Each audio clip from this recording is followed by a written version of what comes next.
All right, Hex, it's time to strike a heroic pose as we're going to have a look at LEGO Marvel superheroes. So much for taking the subway down to the Bugle. Guess I'll just have to fight my way through it.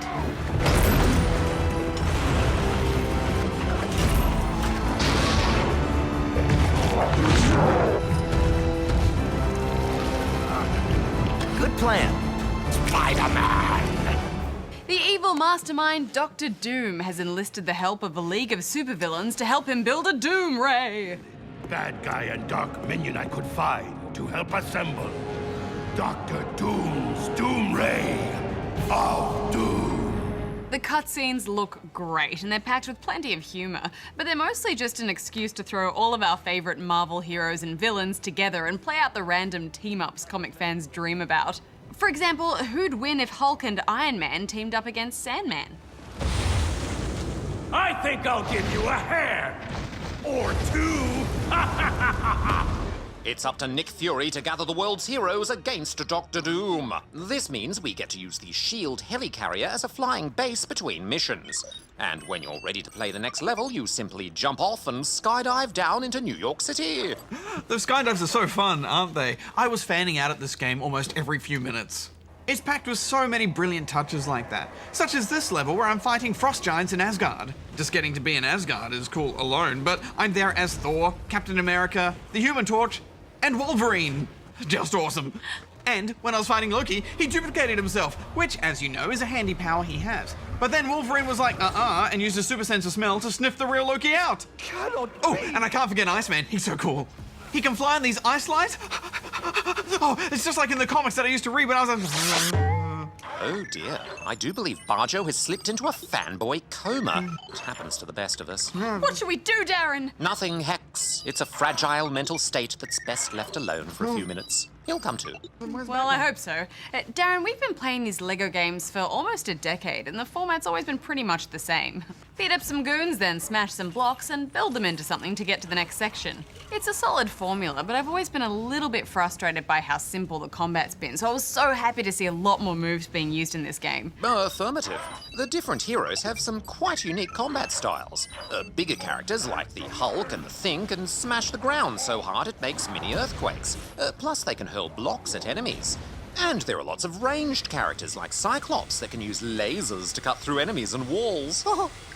where was I? Oh yes, let's not forget about the flying heroes. Zipping around with Iron Man's jets is so much fun, and I appreciated the way they've captured his movement style so that he lands with a lot of weight. Plus, the spinning moves he does when he's firing his blasts look spot on. And fans of the latest Iron Man film will notice clever little references like this house party protocol scene.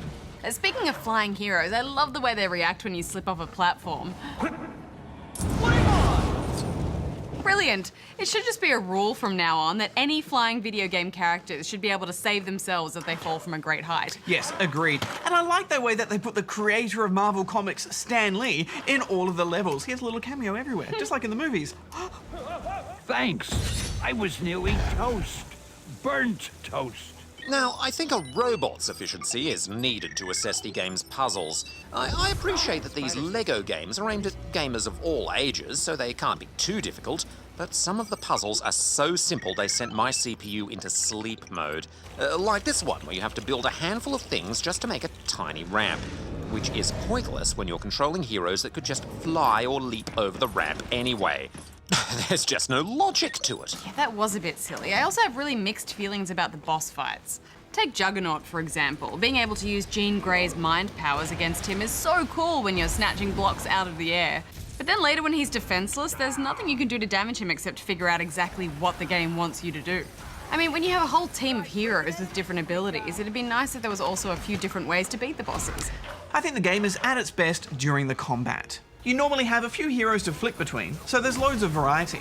And some of the attacks are pretty hilarious. I've got to say, the amount of gameplay packed into this is mind-boggling. As well as all the regular missions, you can wander around New York City doing things like side quests or races.